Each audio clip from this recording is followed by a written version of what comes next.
To be precise मैं blackout वगैरह हो गया था एग्जाम में। Okay. When I first saw FRM syllabus सब देखा, मैंने सोचा ये है क्या है, कैसी चीज़ है। फर्स्ट ऑफ ऑल मैं मैथ्स बैकग्राउंड से नहीं हूँ, बहुत ज़्यादा टफ, मतलब मैंने बाद में उनसे होप्स ही छोड़ दिए थे कि जब फर्स्ट अटेम्प्ट में मतलब पढ़ाई करते वक्त सर्टेन चैप्टर टफ तो लगे, लेकिन तभी आपने अपना फुल 100% दे पाए थे आप? नहीं, कितना भी पढ़ लो वगैरह, but at the end of the day exam जैसे पास आती है, नर्वसनेस वगैरह बहुत ज़्यादा थी। आई स्पोक विथ माई फादर कि बस ख़त्म, मुझे नहीं देना है, मैं घर पे बैठूंगा, मैं डिग्री करूंगा, मैं कोई सेल्स जॉब पकड़ लूंगा, एफआरएम नहीं दूंगा। जैसे ही मैं एग्ज़ाम पे बैठा, फर्स्ट क्वेश्चन देखा, डिफ़िकल्ट, Okay. सेकंड देखा डिफ़िकल्ट, थर्ड डिफ़िकल्ट, उसके बाद कुछ I was blacked out for almost 20 to 30 questions. तो ब्लैकआउट हो गया मतलब आपको पढ़ भी नहीं पा रहे थे? जैसे मैं थोड़ा सा पढ़ना चालू किया, भूल गया क्या था, नीचे क्या था, सब भूल गया। Okay.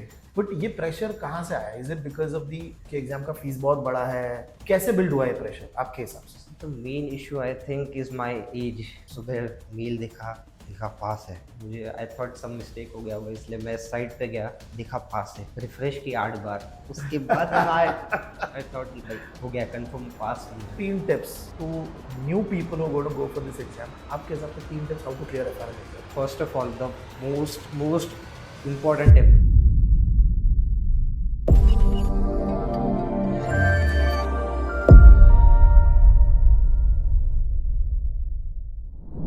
Hello guys, I hope everybody is doing good. Hi, this is Ganesh Nayak.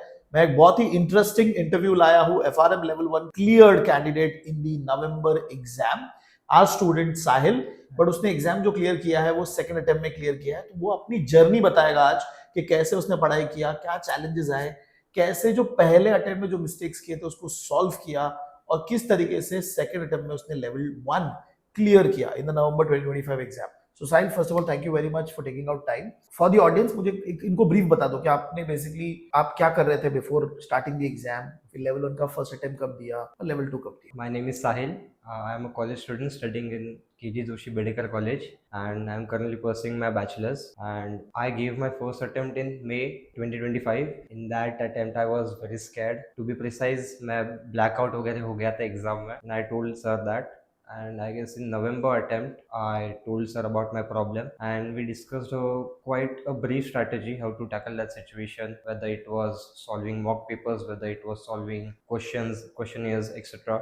Sir helped me in that a lot, and because of that I was able to pass my FRM level 1 exam in my second attempt. तो अभी जब first attempt किया था, okay, एक तो blackout जो हो गए थे एग्जाम में, पैनिक था, उसके अलावा जो प्रेप था पढ़ते समय, उसमें कुछ चैलेंजेस थे या फिर कुछ चैप्टर्स नहीं आ रहे थे, ऐसा कुछ हो रहा था? सर एग्जैक्टली वो तो इशू था ही, बिकॉज द थिंग इज कि कॉलेज में हमें थियरी वगैरह सब होता है, so I was not able to keep up with FRM thing. Okay. When I first saw FRM syllabus सब देखा, मैंने सोचा ये है क्या है, कैसी चीज़ है। फर्स्ट ऑफ ऑल मैं मैथ्स बैकग्राउंड से नहीं हूँ, और मैंने आपको क्वेश्चन भी पूछा था कि is it maths based, cons based वगैरह, तो you told it is not. So I started my preparation for my attempt in November और December last year. The most difficult chapters I think were from book 4, binomial tree, Black Scholes, modelling and non parallel things. Okay, जो आपको tough लगे basically? बहुत ज़्यादा tough, मतलब okay. मैंने बाद में उनसे होप्स ही छोड़ दिए थे कि या बात करो फर्स्ट अटेम्प्ट की? First attempt. ओके। जब फर्स्ट अटेम्प्ट में मतलब पढ़ाई करते वक्त सर्टेन चैप्टर टफ तो लगे, लेकिन तभी आपने अपना फुल 100% दे पाए थे आप? नहीं, क्यों, क्या हो गया था? द थिंग इज सर कि कितना भी पढ़ लो वगैरह, but at the end of the day exam जैसे पास आती है, नर्वसनेस वगैरह बहुत ज़्यादा थी। सो द थिंग इज, जैसे I guess 10 to 15 days prior to exam, I spoke with my father कि बस ख़त्म, मुझे नहीं देना है, मैं घर पे बैठूंगा, मैं डिग्री करूंगा, मैं कोई सेल्स जॉब पकड़ लूंगा, FRM नहीं दूंगा। मैंने सोचा ठीक है, अभी कुछ भी होता है दे देते हैं, तो मैंने फर्स्ट अटेम्प्ट दिया, और जैसे ही मैं एग्जाम पे बैठा, फर्स्ट क्वेश्चन देखा, डिफिकल्ट, सेकंड देखा डिफिकल्ट, थर्ड डिफिकल्ट, उसके बाद कुछ I was blacked out for almost 20 to 30 questions, और वैसा 2 से 3 बार हुआ था। तो ब्लैकआउट हो गया मतलब आपको पढ़ भी नहीं पा रहे थे? नहीं, द थिंग वाज कि जैसे मैं थोड़ा सा पढ़ना चालू किया, भूल गया क्या था, नीचे क्या था, सब भूल गया। ओके। मुझे एक्सेप्ट बुक 1 का first chapter building block of risk, वो छोड़ के कुछ भी याद नहीं था। फर्स्ट अटेम्प्ट में जब सॉल्विंग किया, एग्जाम के दिन कर रहे थे, तो 4 घंटा पूरा बैठे आप एग्जाम में प्रॉपरली? नहीं, वो भी ओके। नहीं। बीच बीच में वॉशरूम जा रहा था, मैं सोचा कि पानी स्प्लैश करने से एवरीथिंग वुड बी गुड, वापस नॉर्मल स्टेट में आ जाऊंगा, कुछ हुआ नहीं वैसा। मैं 2-3 बार ब्लैकआउट हुआ बट टिल द एंड मैं बैठा रहा 4 घंटा पूरा वहाँ पे, दिमाग फोड़ा मैंने अपना कि कुछ तो होगा। ओके, बट ये प्रेशर कहाँ से आया? Is it because of the कि एग्जाम का फीस बहुत बड़ा है? कैसे बिल्ड हुआ ये प्रेशर आपके हिसाब से? तो main issue I think is my age. मतलब मैंने बात की थी which was my biggest mistake, सबसे बिगेस्ट मिस्टेक। मैं जब वहाँ पे गया एग्जाम के दिन? हाँ एग्जाम के दिन, मतलब Okay. रजिस्ट्रेशन वगैरह होता है तो सब कैंडिडेट साथ में बैठते हैं, तो I was having 7 to 8 candidates with me. तो वो सब इधर सीए फाइनल ईयर, इधर इन इन्वेस्टमेंट बैंकिंग, इधर इन बैंकिंग, उन सबके बीच में Okay. मैं थर्ड ईयर बैचलर्स वाला।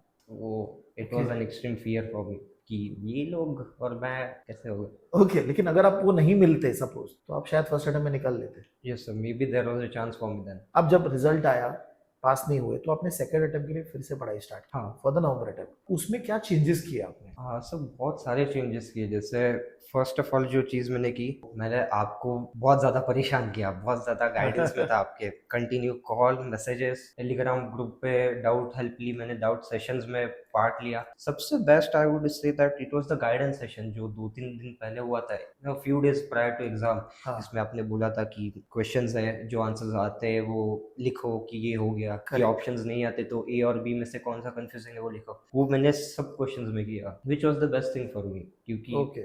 बहुत सारे क्वेश्चंस में ए और बी में कंफ्यूजन थी। लेकिन इस बार आपने जब एग्जाम में गए तो आपने किसी से बात नहीं की? नहीं मैं बिल्कुल भी नहीं, चुपचाप आप जाके एग्जाम दे रहे थे, तो प्रॉपर हुआ, कोई प्रॉब्लम नहीं हुआ? नहीं। जो चैप्टर्स आपको फर्स्ट अटेम्प्ट में टफ लग रहे थे, जो आपने बताया ना बुक 4, वो सेकंड अटेम्प्ट एग्जाम के टाइम पे क्या कॉन्फिडेंस लेवल था?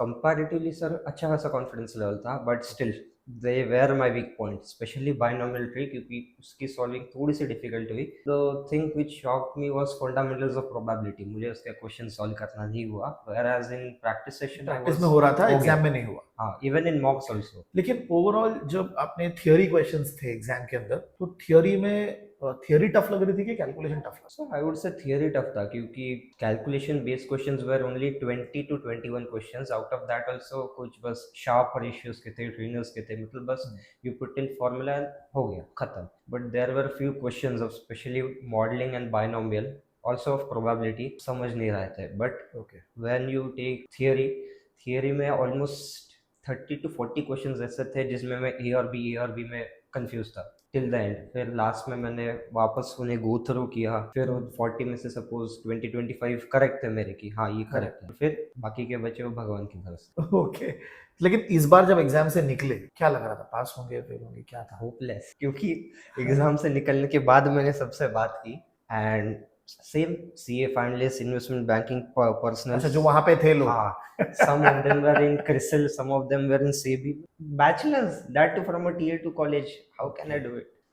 Till the very end, मतलब अभी कल तक भी even I was not sure कि पास होऊंगा या नहीं। फिर सुबह मेल दिखा पास है। मुझे आई थॉट सम मिस्टेक हो गया होगा, इसलिए मैं साइट पे गया, दिखा पास है, रिफ्रेश किया 8 बार, उसके बाद आई थॉट कि भाई हो गया, कंफर्म पास हूं मैं। I am very very very happy that you have been able to clear, because एक बार आप एग्जाम, कोई भी एग्जाम आप फेल हो जाते हो, फिर से वो एग्जाम देना, उसके लिए हिम्मत लगती है। एक तो पढ़ना, वो इन्वेस्टमेंट हो गया, टाइम डालना, उसके लिए बहुत हिम्मत लगती है। तो आपने वो हिम्मत दिखाई, आपने एग्जाम निकाला, जजमेंट जो आपको लग रहा था ना कि अरे मैं क्या करूंगा, वो उस पर रुके नहीं, आपने उनको प्रूफ कर दिया, that is very important. And अगर मैं आपको पूछूं, आपका भी क्वार्टाइल्स कैसे है इस एग्जाम? My quartiles are 2, 3, 2, 2। तो बुक 3 बुक 4 पे आपको अच्छे आए? हाँ, ऑल्दो एक्सपेक्टेड था कि बुक 4 में खराब आएंगे, बट पता नहीं कैसे book 3 was good. I was expecting book 3 में 1 आ जाए, बट वो नहीं हुआ। I don't know why. Overall you are happy now? बस सो मुझे अभी चाहिए कि 3 टिप्स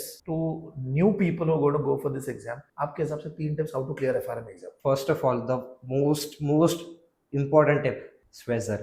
भाई रीड करो, जो भी रीड करो, जस्ट स्वेजर। मैंने जब एग्जाम दी तो आई वाज नॉट एक्सपेक्टिंग कि so much in depth theory होगा, बट मैंने जब घर पे जाके वो बुक खोली, the lines, it was from in between the lines जहाँ से क्वेश्चंस आए। Second, don't skip any topic.